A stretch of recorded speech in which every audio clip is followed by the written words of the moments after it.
Today we're diving into a scandal that has shaken the country to its core for over 2 decades and is considered one of the biggest miscarriages of justice in British history. The controversy revolves around the Horizon computer system, introduced in 1999 across post office branches by ICL Pathway, a Fujitsu subsidiary, which was supposed to be a revolutionary solution for improving transactions and fraud detection. However, it was plagued with errors that not only allowed malevolent individuals to exploit the system, but also led to unwarranted accusations of financial wrongdoing against numerous post office branch managers known as Subpostmasters. The Subpostmaster we're talking to today reveals that problems started appearing soon after the system was put in place. Luckily, they managed to escape the severe consequences that others weren't so fortunate to avoid. Some of the 700 former Subpostmasters wrongly accused of theft, fraud and false accounting, facing severe consequences such as imprisonment, financial ruin, and being ostracized by their own communities. The turning point in this entire saga came to light 20 years later when in 2019, the High Court acknowledged the software's deficiencies, paving the way for a public inquiry the following year.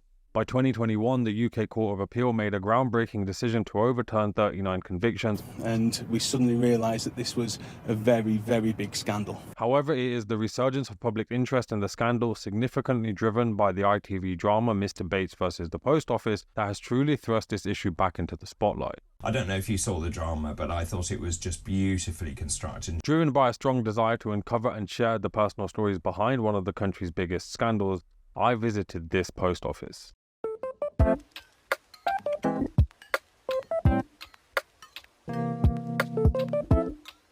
First of all, what I want to find out is, who are you? What's your background? How does your story connect to, I guess, everything that's been going on recently in terms of in the news and in the media about post office scandal? So I'm Onkar Sandhu. So we've been here since 1982 when my parents and my uncle and auntie bought this building that we're in now. Yeah. So it's been an old co-op building. So in some of the local pubs, restaurants, you'll see pictures of the area from when it used to be. So when they bought it, I was a week old and we all moved here. We were here for till 2001, so till I would have been 17, 18 when we separated as a family. Okay. So my auntie and uncle, they had the chippy, they went and bought a house, we kept the shop. Okay. We kept here, and then since then, our family's been here since running the shop, and then we had the chippy, like I said, next door, which I've just bought back actually, because my auntie and uncle have now retired. So if anyone, nice! So if anyone wants to buy a chippy, for sale. And then it's been a family affair, like all independent businesses like this.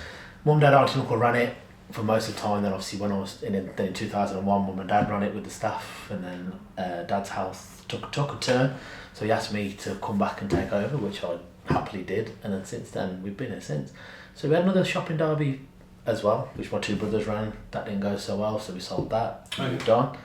So then we've just kept this since, and that's kind of where kind of we've stories been. connect. Yeah, cool. pretty much. What was it like then, kind of, I'm just interested in terms of those dynamics. So your parents, your aunt and uncle, you start off here in this building, and then like, how much maintenance goes into the building in terms of like, are you guys having to redo it, skin it, like? So when we came here in 82, all the flats were renovated. So at that point, we only had this flat, which is one living room, 2 bedrooms, 1 kitchen, 1 bathroom. At that point, there would have been 8, 9 maybe of us. So mum, dad, auntie, uncle, Jess, Gio and Kinder and me. So there were 8 and Hominder. So there was 9 of us originally. Oh wow, okay. And then eventually, then my brother came. There was 10. Then it was getting too big, obviously. There was too many people in 2 bedrooms, basically. So then the tenant that used to stay in the flat that's behind you now, he eventually left. And then each family had each side. Oh, so mum and dad had 1 bedroom, my uncle had the other bedroom, the boys were in 1 room, the girls were in the other room. That was literally it until 2001. Oh wow, on top of each other.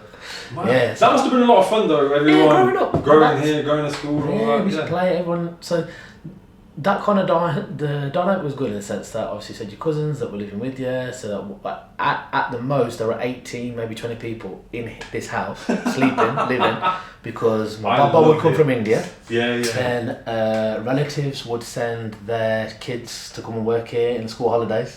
Mad, okay. And they'd be here for months on end. Bloody hell. People from Banbury, Leeds, Derby, Coventry. family members would come and have to do that. Well, that's kind of what it was. That's part of it, isn't it? So uncle and dad would go in their van with all the other family members, go cash and carry with whoever was staying, and that was kind of the thing for years on end, really. Sounds like a lot of fun. Now, It was then. obviously, the reason that we are having this conversation is because of the fact that the post office scandal has come back into the public conscious, so to speak. Because I'm of an age, and I'm sure there are people that are watching it who hopefully are of a similar age, that remember when the scandal first broke, and when kind of it was in the news, when it wasn't actually that it was a scandal, so to speak, it was more so what was going on at the post office and just the reporting on it. Now, could you paint a picture then of, I guess at that age, did you ever actually understand or know what was going on? And was there like a change in things? So, my first knowledge of it was coming home and mum and dad had had a disagreement, and then it never really pieced together properly until this time around now, when it's come back into the media, and it's never really come around in the press or in my own consciousness to put two and two together and think, oh yeah, that happened to us. Because originally, right from the beginning, when we had the post office, there was a local greengrocers down the road here. That family was retiring and they needed somewhere else to put the post office. So mum and dad put their hand up, said, yeah, we'll have it in the shop. Great. Off we went. Oh, so the shop when you first bought it was just a shop? It wasn't a post office, it was a corner shop, and then you added in the post office. Yeah. So the shop as it sits now, there were 3 shops back in the old days. So if I remember correctly, there was a greengrocers, a fish and chip shop, and another building. And the co-op had it, made it into 2 units, I think. Then we took it on as 1. Okay. So technically downstairs used to be 3 units, which is now just 1 that we operate. Oh wow, okay. So originally it was just the shop. Then we introduced the post office when that greengrocer that was locally, he retired. We had it off him.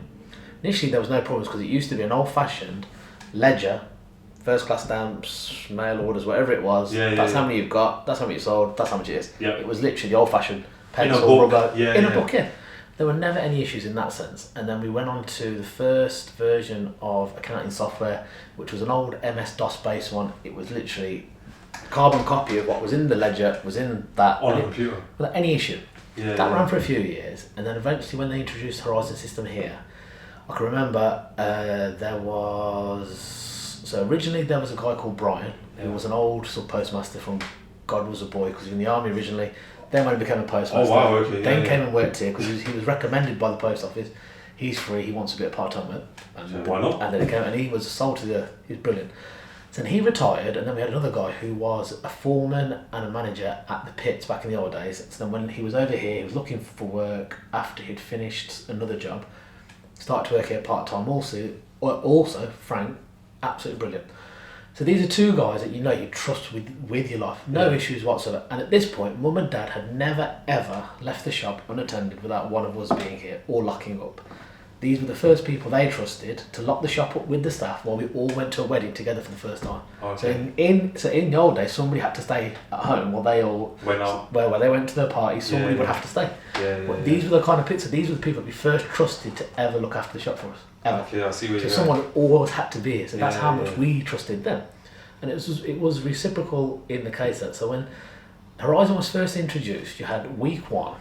They came, they showed them how to use the system, trained them, because then the post office sent somebody for a whole week and showed you how to do everything. So they were both being trained at the same time, learning how to use the software. And by the end of the week, I think there's a couple of quid here or there. No issue, no drama. Nothing you wouldn't think of.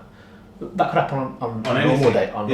Even with the ledger and whatever. Right, okay. So week 2 comes, they're learning, seeing what's going on. Well, week 3, the issue becomes that it's showing a £92,000 loss. 92? Yeah. So they rang the post office and said, right. Bloody hell. So they rang the post office, and bearing in mind then, if it didn't balance, they'd be in there half an hour, 1 hour, 2 hours. Trying to make it balance. Correct, yes. And over the years, this happened several times, but not to the extent of the first instance, because in the 3rd week, they rang up and said, something's not right, what's going on? The following day, I can remember it now, somebody came from the post office, corrected the system, and off they went. Nobody thought nothing of it. Never even thought about it again until recently, when all this has been going on. Oh wow, okay. And it's something, even in my mum's head, she never even thought about it. Just in the back end, we didn't have to pay. We didn't pay that money back. They corrected the system, and this is why I said we are lucky in that sense that we could have been one of those people where they made us pay back. Yeah. And we weren't, so we were looking in that sense. So in the subsequent years after that, there'd be instances where I'd hear mum and dad, they'd have a conversation, well, you've got to give me the money, I've got to put it in, and dad would be like, no, I'm not. And it'd be the back and forth, like, how's it happened? Why is it happening for? There's only mum working in there, and there would have been Frank, and they're both looking at each other, dad's looking at them both, and you're questioning people that you trust. Yeah. And your mum's family and friends. It's the friction that it causes. And I can remember it, and unfortunately, so we're in the process now trying to reconcile what we think we should claim for now. Yes. But that figure doesn't detract away from my dad having passed away 10 years ago, not necessarily having the knowledge that it wasn't anyone that worked for him or any one of us or one of his family members that was doing it. And that's the galling part of it, that he's undoubtedly, he has thought at some point someone's stealing from him. Whether it be one of us, whether it's his own wife, but that is the pain. And people that he considered to be his friend. And the dawning moment and the embarrassing moment for me was when I watched the programme, I came to work the following day and apologised to mum and said, because I've done the same thing. So it's in the 12 or 13 years that I've been here now, we've had a couple of issues as well, which we're investigating to see, right, was it that, wasn't it, could it? What's the cause of those issues? And unfortunately, the system was still susceptible to fault at that time. So even I've done the same thing my dad did, and that's galling to think. So, just from what you said then, has the system... So the system is still the same system. So if you're being able to make the same problems... Well, right, this is the thing. I've listened, watched and read as much everything as you could. Yeah. There is no concrete assertion that system is still robust, other than the post office themselves saying we're not aware of any issues, and the people that are saying it are people I wouldn't trust as far as I could throw. Yeah. And I'm thinking, even the new CEO, he's another one. He's sitting there in the committee last week, the week before. This question was asked: how do we know the system is right? We're not aware of any current issues. I'm like, but. So just we'll come back to this in a sec. But just going back to the point where you say the first time that you yourself or your family experienced this issue, £92,000 difference in the books. Yeah. And the post office send someone out to fix it. Yeah. So my question actually is you guys aren't obviously the only family, and there must be on record somewhere how many times or how many places they've sent people. Like, doesn't that prove the system isn't robust?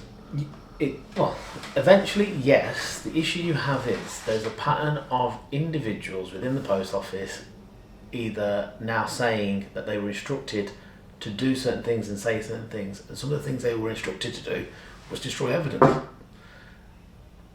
Oh wow! So that's a secondary factor. So when you go to them now and say, "Can I have this data from that point?" They like being got it, and they will have also, and within the program in terms of not giving full disclosure to people, and obviously expecting people to understand false accounting is as bad as theft. So people's thought process was at times, unfortunately, false accounting isn't as bad as theft. Unfortunately, in the court of law it is. It is, yeah. And this is where some people got caught up because they weren't being honest and saying, for example, there's no proof of theft, but there's proof of false accounting.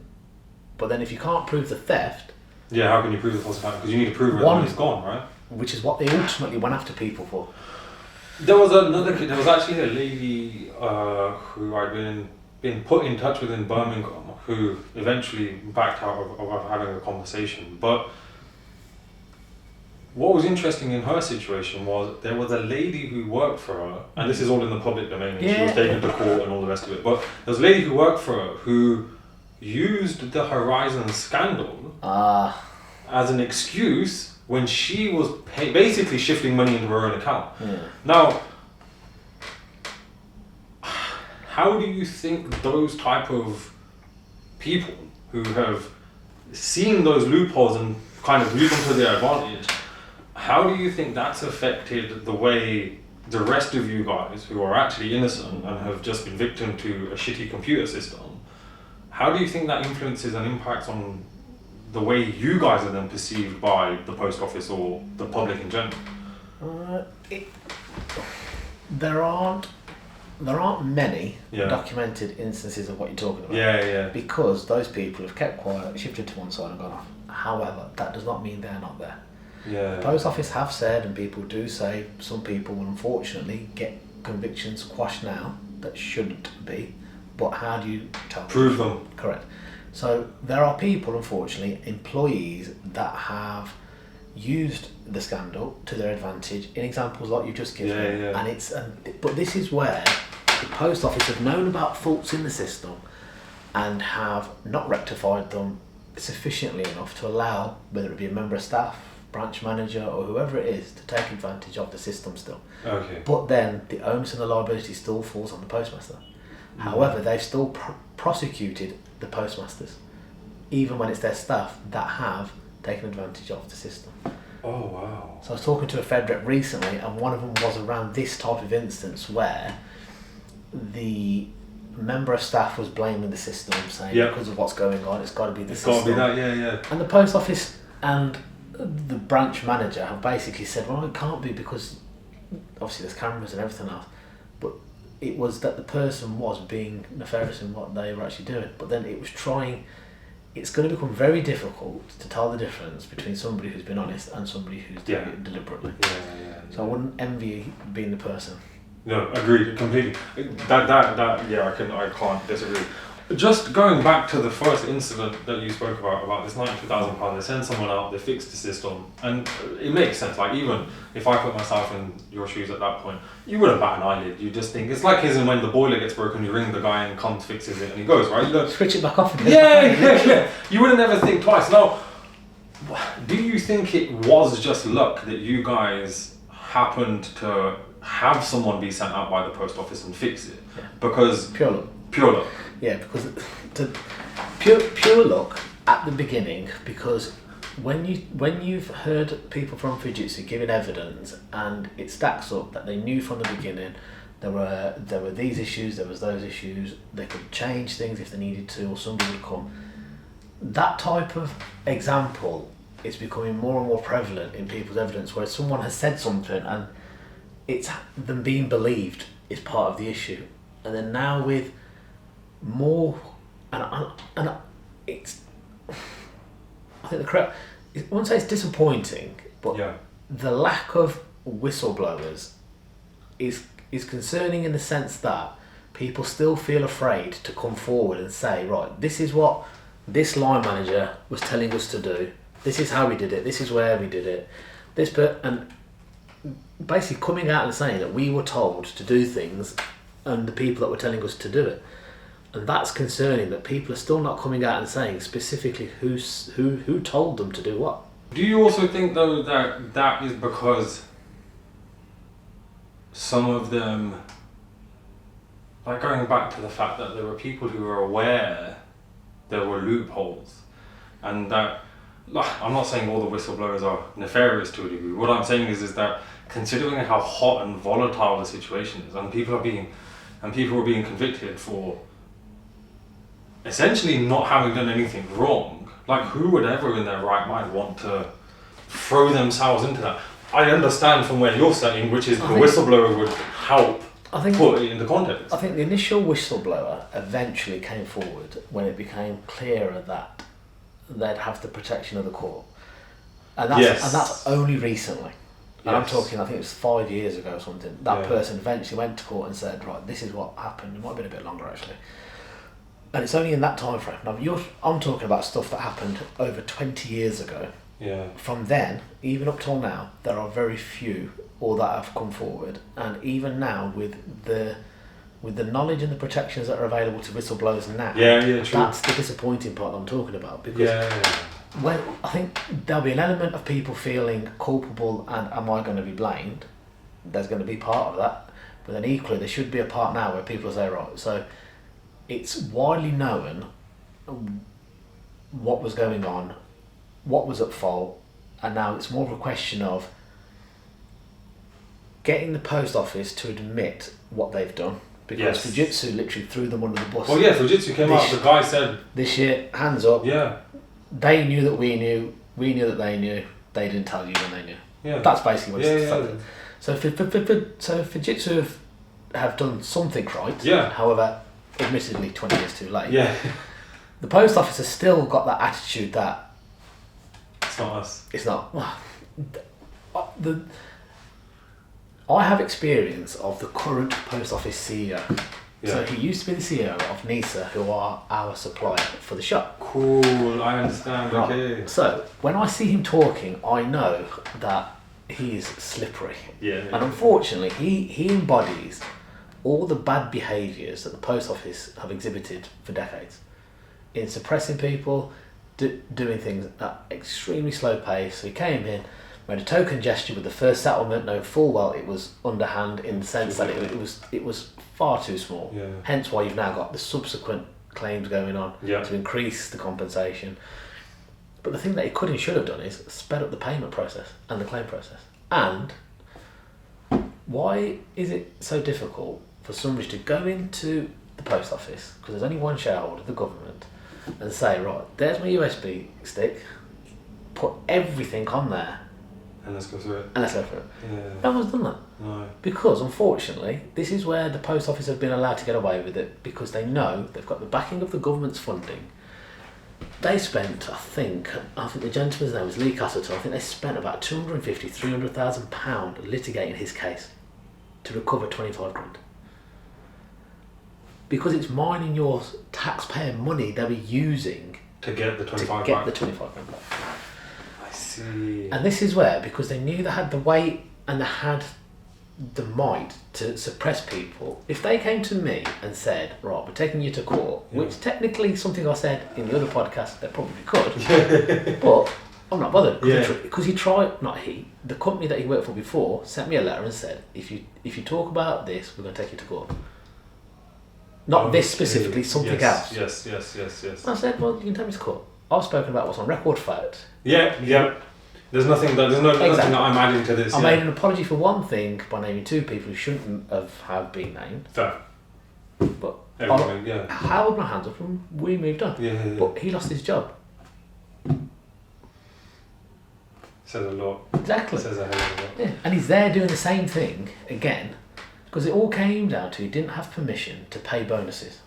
There was a meeting of the board. The board agreed no bonuses are going to be paid.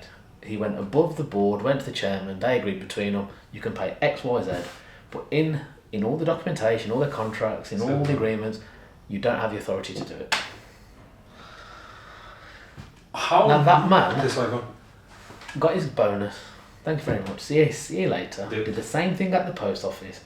The same culture of, right, how do we enrich ourselves and make it look like we're doing something good? So the money he gave back was like 6-7 grand for the incentive payment for being compliant with the committee hearing. It's your legal obligation to do that, not to get paid to do it. Yeah. But then, and this is where I say, this is where the post office, so Fujitsu have got ahead of them, threw them under the bus, and they've still got that attitude of, hold on a minute, because it's not their money. They're hiding behind the cover of the protections the government gives them. And How much do you think it would be different if it was still a public-owned company and it wasn't owned by the government? Like, as in, because it went into obviously the government ownership. That was Royal Mail. Not went post private. office. Royal Mail had gone private. But the post office is still. Post office, unfortunately, technically private, but the only shareholder is the government. The government. Oh, I didn't realise it was split. Yeah, it's split. It's split. Yeah, some time ago. Yeah, it's been a while. Yeah. It has been a while, but I think. Do you think that would have made a difference? No, I think it would have been worse. It would have been worse. I think it's going to be worse. I think it would have been made worse because initially Paul Reynolds agreed to the mediation to speed up the payments, and then went back on the agreement with the government and the Lord of Bottom that agreed, right, okay, we'll get the mediation, get them paid, let's get it done. Let's stop. They dragged it out and then rescinded the culpability that they accepted originally, saying, oh, we can't do that, it's not legally binding and all this kind of stuff. And it's that kind of behaviour. That's what the government enabled them to do. Flipping hell. So you asked me, right? So it's 2024. Yeah. The judgment originally was 2019, I think, wasn't it? Yeah. What have they done from then till the week before the TV programme went on? 0. Initiated the compensation scheme and just let it run. And when you say initiate the compensation scheme, That's as a result of the judgment, though. But for those listening, what does that mean and what does that entail? Because like compensation scheme There's as a three. blanket just means everyone's getting paid and everything's going to be fixed. That's obviously not the case, is it? No, because you'll have people who. So the 3 schemes that are out there affect 3 different types. So you've got the original claimants that took the post office to court. They're the ones that ended up with about 20 grand each in the end, because obviously the solicitors' fees had to be paid and all that had to come out of that. Yeah. That's the amount the post office first settled. Then there's another. And was that everyone? Like, No, that was like that was the initial claims of like 500, I think. So just people who were aware that it had happened to them. Yeah, so these were the original people that took the post office to court. Cool. So they knew it wasn't them, and then okay. So they were in a better position than most to actually know it was Correct. Okay. But those have, the majority of those have still not been paid out of the additional compensation scheme, which was set up to pay them back. So, for example, whatever money you've paid over, they still haven't had back. Then you've got the interest, then you've got your claim. So let's say, for example, they originally took 25 grand off person A 20 years ago. So in 2019, you're in the compensation scheme, you got your 20 grand, which is a pittance. But then you've gone through the new scheme to say, right, you weren't dealt with properly, you're going to go through a new scheme. That was in 2019, and some of these people have still not had their payments. They've had interim payments, but when they're being asked to submit documents, say for example, right, how have you come up with your compensation? How have you come to that number? Let's say for example, you came in with a fee of £1 million, so you're going to put in your original 20 grand.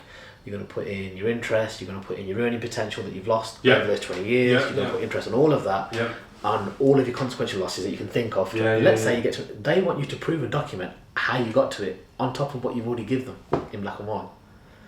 So they're fighting it at every which corner, every which turn. They're slowing the process down to drag their feet, and that's happening still today. None of that makes sense. So I obviously have no connection or understanding with or how the system of the post office works, right? But for someone who works in tech, in my head, it's this really whole simple. this whole thing Really sounds simple, and it sounds like people are purposely just dragging their feet. Yeah. Because surely, as you said, plug in a USB, give me all the data, we'll go through it. So. You can figure out the numbers. To be fair, you could probably feed it into a piece of AI today and just ask it to fix it out, right? Potentially. So with that second compensation scheme, with these interim payments and asking everyone to kind of prove where they've got to, surely that has just halted everything. Because how do you you can put your projection together, but I can't go back. Like I doubt people have 20 years ago working records. Paper that doesn't exist. Yeah. And that's what slowed it up. I think up to last week or the week before, the main character hadn't had his payments done. Do you think, and this is obviously a pretty straightforward question, right? But do you think had that program not gone out, this would have just continued to stay under the carpet? No one would have bothered. No noise. So, yes, it wouldn't have got it wouldn't have got the headlines, and it wouldn't have got the prominence it deserves. Yes. So it's been in the headlines, it's been in the news, and for some reason it's just never taken the traction. No, it's never gripped the community. But this is unfortunately an example of where the state gets something wrong, or an organisation, a corporation do something wrong, and everyone just holds their hands up. Like Grenfell was how many years ago, and they're still not sorted that out. Hillsborough is another one. It was interesting. The blood scandals could be even worse. Yeah. But they're 3 big ones you can think of recently. Yeah. And it's time immemorial. It's interesting you say that, because I watched a very quick snippet of it. I think it was on ITV. They had victims of the post office scandal, victims of Grenfell, and victims of Hillsborough, and they were all discussing basically how government does jack shit essentially when big problems like this erupt. Obviously, we're here to get to grips with what the hell's going on, but £92,000 with yourself that gets kind of fixed. You say there's a few other kind of points along that journey where things don't match. how does then, like, what happens with your post office? So over the last 20 years, like, what's happened? So we've had incidents. You talking about additional loss that we've actually put in, or? I'm talking about that, but also in general, like, how has it been working for a company that is I despise it. constantly I blaming hate you? it. I hate it. So when we took over originally, I had got into the post office, learned how to do it all, and I said to them, "We can make some money out of this. Just push these certain services," and we went locked up for it. Then when I had my first issue, and then I refused to make it good, they came and did the audit. We had an argument. I said, "I'm not serving on it anymore." I said, "Mum, just get rid of the thing. It's a pain in the ass." And she convinced me to keep it. That's fine. Had a few more problems with it since then, but then they're very much, it's your fault, you sort it out, it's your problem. And they're very unhelping, very, very cold, very bitter, very distant. And then when we've had the problems, and for the little that they pay you and the remuneration that you get, it doesn't justify the work that you put in. So I've said to Mum, obviously you're at retirement age, we're doing the bare minimum. They provide us an alarm system, we deposit our own cash here, so it saves me having to go and take it somewhere else. Nice. I said, with that convenient part, that's fine. But I said, when you're not here, like, for the first time, she's going to go on holiday in March, I'm not paying a sub to come and cover it for her. Because it's going to lose me £400-500 a week. Wow. So it's just not worth it. I'll just close it. I've got no patience for them whatsoever. So the minute I have where Mum will eventually agree to get rid of it, it's gone. It's a hangover of a different era, a different time. The world has adapted and moved on, and they have failed to go with it, unfortunately. If you were to click your fingers and the system was to change straight away, and I don't mean click your fingers and everyone gets paid and it all goes back to normal, but just in relation to the system, if you were to click your fingers and it would change to the ideal system that you would want, what would that look like? Would it be much different to what the one you're using at the moment? For me personally, I haven't worked with it for a few years to know specifically. For me, I don't know is the honest answer. I'm not going to lie. But fundamentally, it's just the. It needs to be a robust accounting piece of software. Now, the fact that it was rejected for another project before it was sold to the post office by Fujitsu tells you everything. Because it was laden with bugs before they even tried to use it. So, if it did what it said on the tin, did all the accounting stuff, and allowed better integration with new technologies, then I think there's room for it, because you see other parcel providers are giving you a station. Oh, they're miles ahead. You've got QR code, your readers. You can't even integrate any of that. Post office is a pain in the ass. So this is just coming from someone who uses it as a service, right? So the podcast is part of it, and I'm sure most people listening are aware of Ramblings of a Secret for the shop that we have. Like, we just have a bookshop online, right? And actually, that's what I deposited with your mum downstairs and got the receipt for. But with the post office, so they got hacked. They had that ransom, whatever. For the international stuff? Yeah. So what happened was, I'd go to the post office, I'd dump everything on the counter, and she'd be like, "You need to take that away." We can't take it. Why? She's like, "We can't take it." I'm like, "Alright." Now, even with the UK stuff, it takes them a while. They also have to scan it and it goes through. But within that time then, I obviously had to shift, and we went, just go to Parcel to go and they figure it out.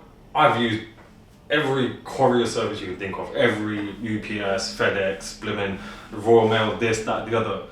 You literally put in your information, click a button, they send you what you need to print out. It's one thing, you stick it to your package, it's done, and you hand it over. Internationals now with the post office, you take them in, they have to put them through the system, then they have to turn them over and make sure you've got your customs on it, then they have to put all of that in the system. It takes about 20 minutes to do one. Now, what I don't get, how the f are they making any money? They're not. They're making a loss. And then surely they're hemorrhaging money. I don't know whether this is me being really cynical, but it almost feels like they're trying to drive it into the floor, because like at every step of the way, like, as in, what I don't get is I only use it as a customer, right? But when I have to send things internationally, and I use any other courier service, and even actually within the UK, sometimes the package is too heavy and you've got to send it with the courier. It's so easy and it's so seamless, and it's relatively cheap compared to the post office.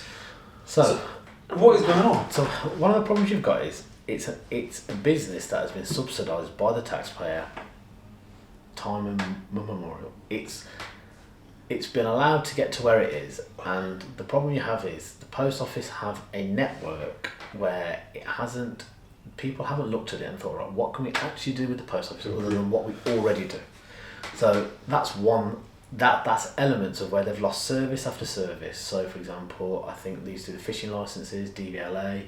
They used to do DVLA, loads of different stuff. I used to get my bill payments, all that sort of stuff. So as they've lost services, they've not adapted fast enough to replenish it. So one of the things is the post office business as a whole will have a value to somebody other than the government.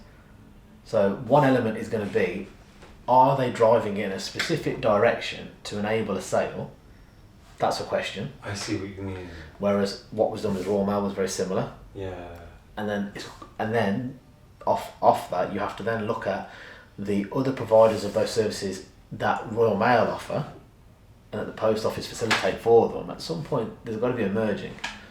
But then the question is, who benefits financially? And it's not normally anyone. It's not me and you, is it? Let's be honest. No. But if you notice, I said to Mum, take his frank mail off him, don't argue about it. Yeah, I heard that. Because she doesn't get paid for it.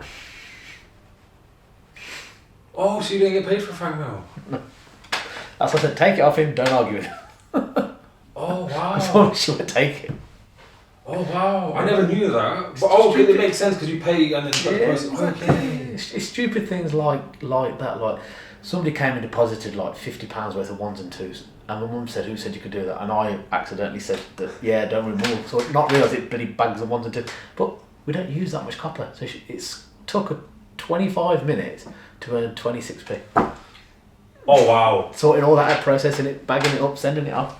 Oh Jesus! That's what the business model doesn't stack up in this day and world. No, it just doesn't make sense. No. So it's got to adapt. It's got to evolve. Yeah. But at the same token of time, you've got.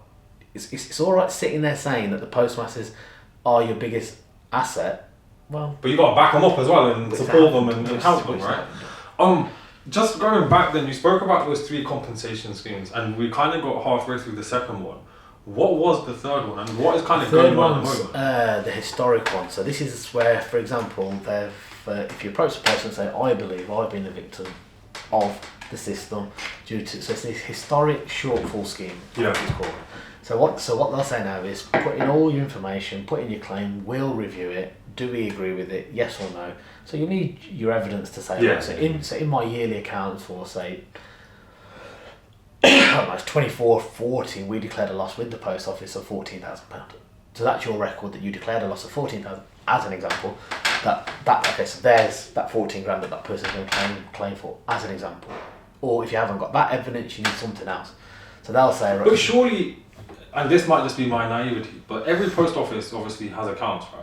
They do, but it depends how you operate yours. So for example, the post office for us runs through our partnership. Okay. Other people run it through the limited company, or they'll have a separate company set up for it. So obviously you do your own accounts for it anyway. So wouldn't that be evidence enough? In terms of it would be if you recorded your losses. My dad never used to record this because it was an old partnership. So we have to go back to. Oh wow! So there are complications within the actual. Correct, yeah.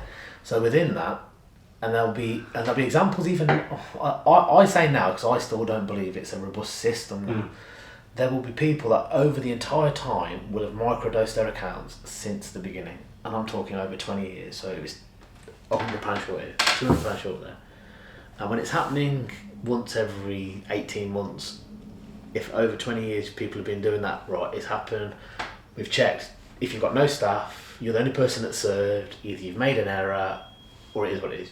Because at that point you don't know it's the system, do you? Yeah. And there'll be a lot of that, and it's when you total up all that, there'll be people out there that are owed tens of thousands of pounds that still won't put their claims in. But this is how bad they are. My dad had a post office. Yeah. He had an audit, everything was fine, no problem. They come again after a robbery's happened. Okay. They're here the next day. And when we're talking about the racial disparity of the way they treat people, the first words come out the guy's mouth was, "This is what you lot do. The money's going to be here, isn't it?" Wow. So they did the audit, found nothing, no problems, and that's what they were like then. Mad. Yeah. Mad. I tried to have the least amount of interaction with the post office I could possibly have because I just found them to be so antiquated and not willing to listen. I just thought they've done nothing positive in my view to alleviate this situation. Do you think everything's they're also been forced on them? But do you think they're also stereotypical in their view of post office, the people who run the post office, in terms of, like, as in maybe saying what he said to your uncle in relation to the robbery? It's almost as like they have a stereotype that it's these like corner shop runners who are running the post office. That is evident when you listen to people's evidence of the way they speak to people and the way they treated them when they went in and they did their investigations or their interviews, or the way they treated people, the way they were conducting their searches, their behaviour. And a lot of people didn't realise their powers are as strong, if not stronger, than some of the police's in the way they're allowed to prosecute and investigate. Bloody hell. And that's where you have people that don't have the relevant qualifications going into a job as an investigator for the post office, becoming security managers, but don't have the right skill set originally, get trained up, admittedly. Yeah. However, there are people in those jobs that wouldn't even got a job as a police officer. So it's almost the wrong type of people getting into that type of work with power that don't know. It goes to the head, isn't it? Pretty much, or don't know how to deal with it properly, or how to deal with situations correctly. It sounds like an absolute clusterfuck of issues. There's loads of issues, but there's no real solutions coming through from them, other than trying to evade culpability at any which way possible. Saying the right thing, like, we know we've been found guilty, we are doing what we can, and this typifies it. Nick Reed sat there, they've asked him a question, I don't know the answer to that, I don't think that's my job. Yeah. You're the CEO. Yeah. If it's not your job, then hold that. Literally, whose job is it? If it's not yours, then whose is it? Yeah, who's going to do it? And I looked and I thought, I've seen that look on his face before when we used to challenge him on stuff. I thought, the guy's not changed. No. He's the same slimy, smarmy. Yeah. I'll try not to swear. But No, I understand the and I thought they've just got, and then when they employed him, and then the whole thing about obviously the bonus thing that they did, I thought he's just doing the same thing He's again. just taking the piss, isn't he? Since the program's come out, and you were saying that kind of helped you put some dots together and maybe you look back at things. Have you discovered much in your own kind of like forensic analysis of looking back at your stuff? That's what we're literally doing now, physically. Mad, okay. Yeah. And so what's the plan of action? So for us as a family, we've had a conversation. So I spoke to Mum and said, obviously, what can you remember specifically what you used to ask Dad for roughly? And we've got a rough idea. And now we've just got to then be able to put the evidence to go with it now. And that's kind of where we've got to. Okay. So we'll wait and see. If something comes, great. If it doesn't, we've tried. But equally, at the same token of time, it's what you also don't want is people just putting in false claims. It's coming out of our taxes at the end of the day. And this comes to something we spoke about before we started recording was there are people that know they've been impacted, won't say and won't do anything, either out of they think they're not entitled, or they have a belief where no one's going to believe them. And there are two people I spoke to and said, no, it's not like that. Ring this person, speak to them, put your case forward, see what they say. You may not be in the post office now, but that doesn't mean you're not entitled still. Yeah. And it's about the right people getting the right recompense, because we are fortunate that we managed to get through it. But there are times when things have been tight, historically, when Mum and Dad were running this shop before I took over again, and these types of instances of having to put the money in would have exacerbated it and made it worse. Yeah, of course. And that financial stress and pressure Breaks then didn't necessarily need to be there. No, of course not. So, yeah. And I think just for the record, like, this is the first time we've met, and I think one thing that I've picked up from you is that you're a very genuine, hard-working man who's like most of us, run-of-the-mill. We're parents of immigrants. We're children of immigrants. We're trying to kind of just better ourselves and send our kids to school and whatever, and kind of and better the next generation. Yeah. And everything that you seem to be saying is basically your parents were working hard, and most of the problems that were being kind of forced onto them were actually because of this shitty system. Doesn't it just make sense to just scrap the whole thing and just start again? Just be like, F it, the system don't work. You'd like to think so, but they are wedded to the idea of keeping it, and I think they've just they've put an extension on the current system license while they try and figure out how to get another system in place and for when they can get one in place. So they're still running with it. How confident do you feel that your claim will go like all the way, so to speak? At this minute, I'd say it's 50-50. You have to, and that's because, unfortunately, Dad wasn't educated, but he wasn't thick either. He also, I can remember my first meeting with the accountant, with my dad, to go through the accounts, and he asked something. I thought, he's been doing this for years. And then it was evident that Dad basically knew what he was earning, knew what he should have been left with. Anything that was in between, he weren't bothered about. Yeah. So it was what it was. So when I was getting ready to have the conversation with the banks about, okay, right, so we haven't borrowed anything since God knows how long, we want to renovate the shop. Yeah. So this was in 2013, so it would have been 2011 we started. Cool. And it was literally the house, the shop, nothing had been touched since 1982. Oh wow! So it was literally everything was the same, with the exception of in 2001, we painted and decorated the flat. Okay. That was it, and the furniture you see now is the same. Oh wow! From then. No way. Seriously. That's very well looked after. Exactly. Yeah. Right. So then, the shop had nothing since 1982. It had a couple of new fridges in, and that was it. So where it's all bricked up now at the front, that was all glass open. You just have to put posters on it and all sorts. And then there was asbestos in the tiles and the floor. It was everything. Oh wow! So this is like proper old school. Yeah. So when I went to the bank manager said, right, he asked me all these questions. I was like, I ain't got a clue what you're doing. So I went back to the account and I re-educated myself. There's certain things we changed the way we did, and this is why Dad wouldn't have kept his record of what he put in. Mum said, I need this much. There you go. He didn't make it, and that's where you can't. This is where people are going to have the problem of operating like that. Yeah. So from that, when we did the renovation work then in 2013, we had one issue then with the post office, which is what led to my disagreement with them. Okay, yeah. Was because of that, and that was to do with they took all the post office stock away, bought it back, and then tried to charge us for the stock again, even though they took it away and bought it back. Oh god, I honestly feel for how frustrating it must be for you guys. Yeah. So that happened, and then that was about £5,000 worth then. Bloody hell. Just in stock value of what they took, and then bought back of their and own trying stock. to charge you again, bringing it back. Yeah, so that was then. So that's what we invested then. Yeah. So now, like I said before, we've got one last major thing we want to do now. Yeah. So we did the development downstairs. Cost us 100,000 then in 2013. Yeah. So to do the same work again is about 180. Oh wow! Yeah. That's the first quote I've had. Yeah. No, roughly. Yeah. So we thought, right, okay. So we spoke to the bank, got a rough idea. Obviously, we had the problem with Liz Truss's interest rates. So that kind of slowed us up now. So we're in the process now. We've got pre-app planning to develop the site. Yeah. And then the question is, what do we do then?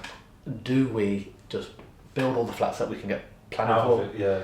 And then lease the shop, run the shop, renovate the shop, and that's that next final stage in terms of right, Mum will be ready to retire in that sense. Then what do I do? Do I run it? Do I carry it? And this is kind of where we got to.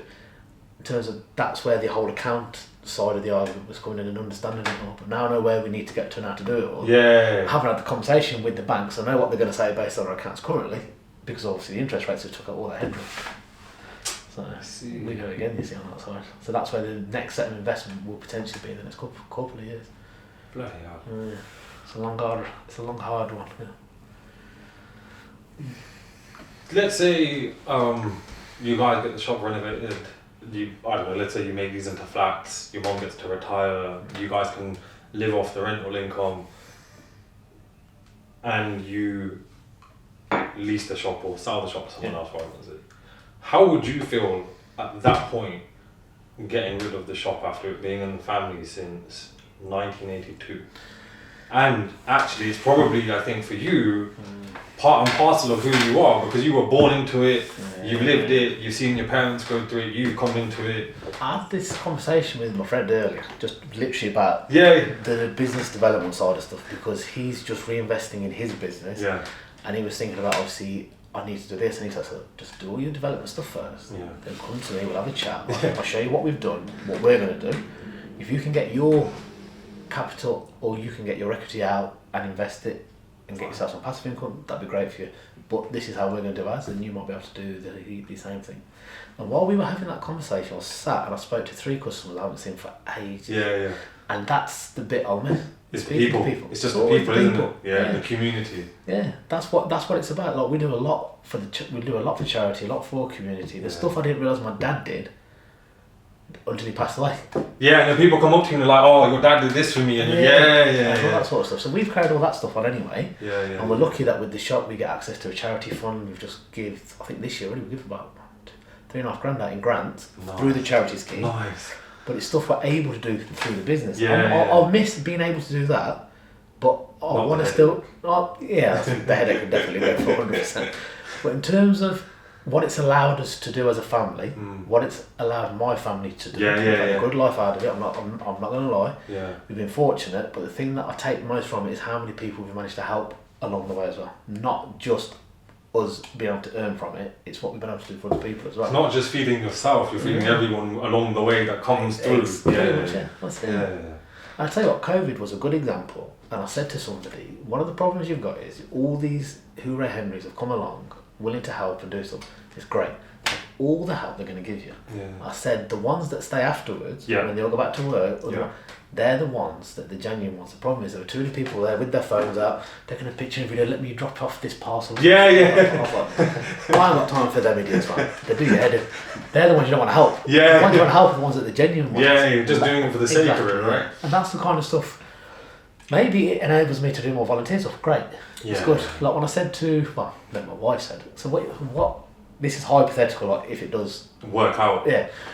And she said, so what are you going to do? And I was, I'm going to do nothing. Just chill. I'm going to do nothing. Yeah, first time Really? in however long. I am going to do nothing. But I've got to get there first. Yeah. So yeah. No, So that's where we're trying to get to. But then my thing is that I see no future for the post office being. So if I did it myself, Yeah, if you carried it on. put another 10 years of me into it, it wouldn't be with that.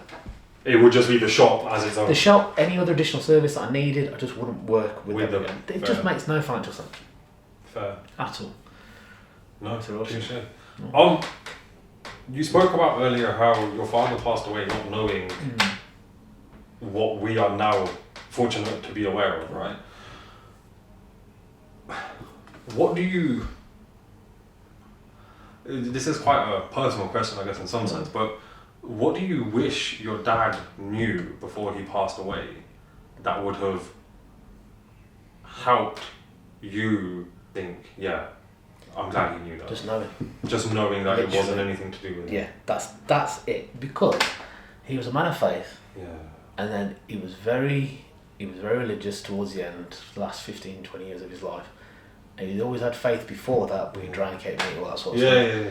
And then he found his way eventually with his ill health, and then it was the galling part for him was, and I could tell because it was the same thing for me, was that knowing that potentially somebody you trusted could have been somebody stealing from you. And bearing in mind the people that have worked for us haven't just been our employees, they've been part of our family as well. Yeah. And some of them, and some of the guys that have been with us have been 10, 15 years. Yeah. And then one of them, she was with my dad when he passed away.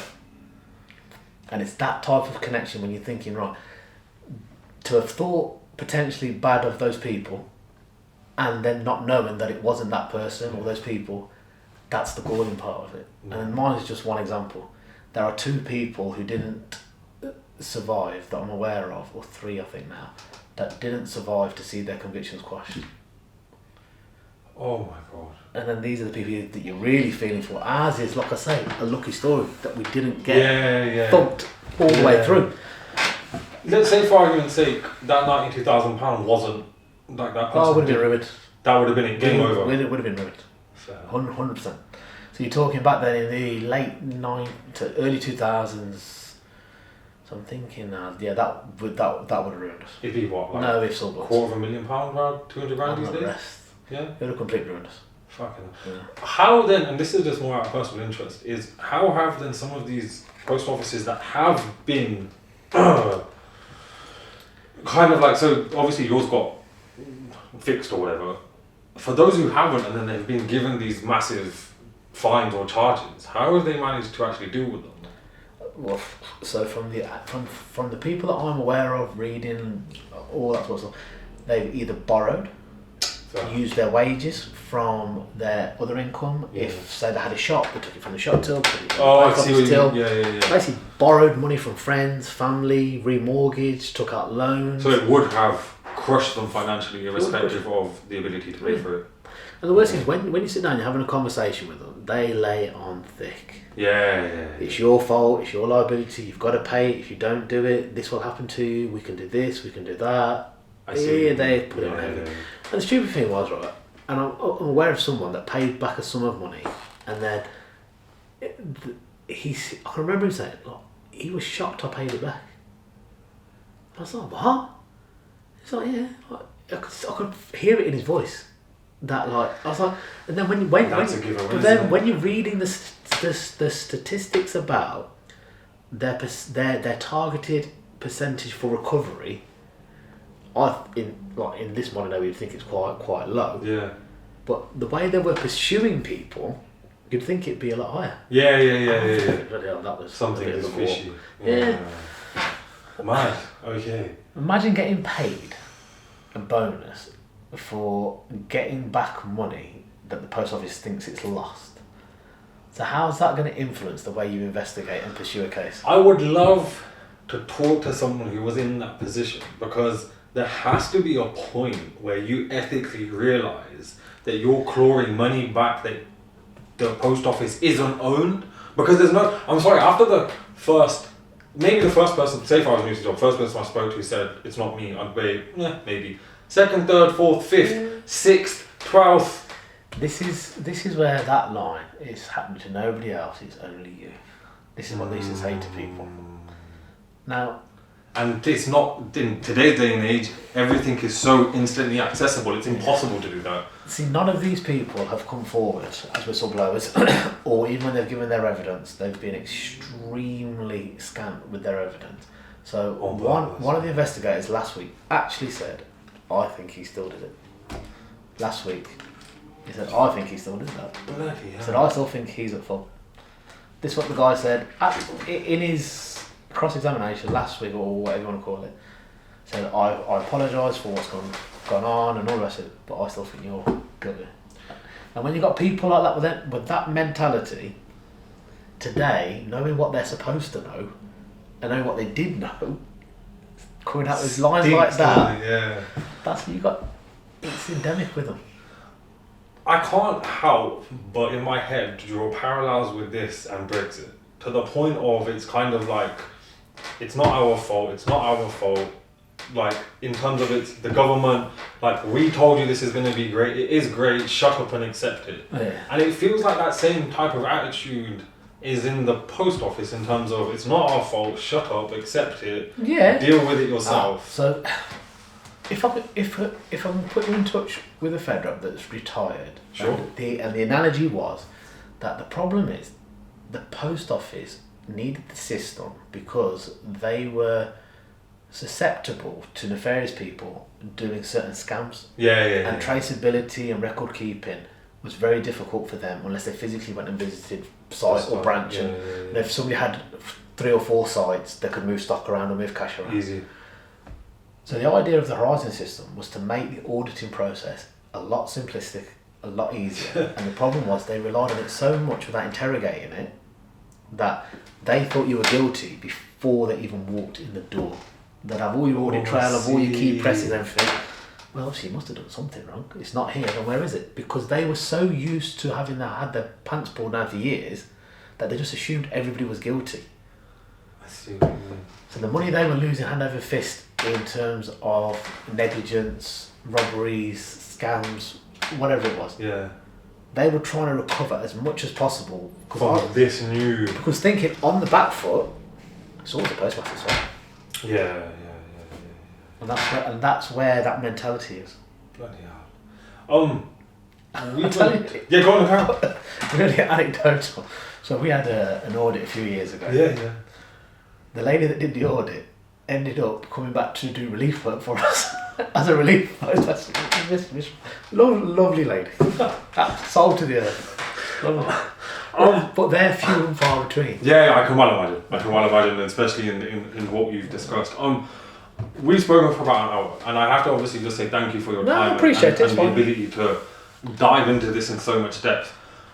My last question is, and I think I've covered everything, is there anything in particular that you would like to say or share or include before we wrap up? So one of the things I've said is that some people are not coming forward still. Now, I've said ours is a lucky escape story, and there are people that will watch or will listen to whether it be this or something else. If you've been impacted, you have a right. Go to the Federation reps, they're on your side and they will help you. Ask for what is rightfully yours and do not let them keep getting away with this. They are relying on people's civility to get away with this. The tip of the iceberg is what is known about so far. The sheer depth of the money that they have taken from people is unreal. And the fact that they've gotten away with it for so long is just emboldened them to keep thinking that they're going to get away with it. So don't let them get away with it. If you think you have paid money to the post office that you don't believe they should have had, claim for it. It's your right to do it, and do it sooner rather than later. No, thank you. Alright, so that's the end of another podcast episode. I hope you guys enjoyed this as much as I enjoyed putting it together. If you want to support the work that I'm doing, then consider becoming a Patreon member or a YouTube member via the links in the description below. Otherwise than that, I just want to say thank you for making it this far to the end. And a quick shout out to our Patreon members: Sean Singh, Rajvinder Kaur, Gurpreet Danjal, Gagan Singh, Yasmin Jazwa, Ramneek Gaur, Rav Singh, Ramneek Gaur, Anish Man, Gurdeep Bhatt, Gurpreet Singh and Jazz Dillon. Also a quick shout out to our YouTube members: Rav Singh, V, Jazz Dillon, Ravi Singh, Simi Sandhu, A Little History of the Sikhs, Wushu Man, Dadajeet Kaur, G Singh, Gary Parmar and N Singh. Otherwise than that, thank you for tuning in. Hopefully I'll see you in the next podcast episode. Bye.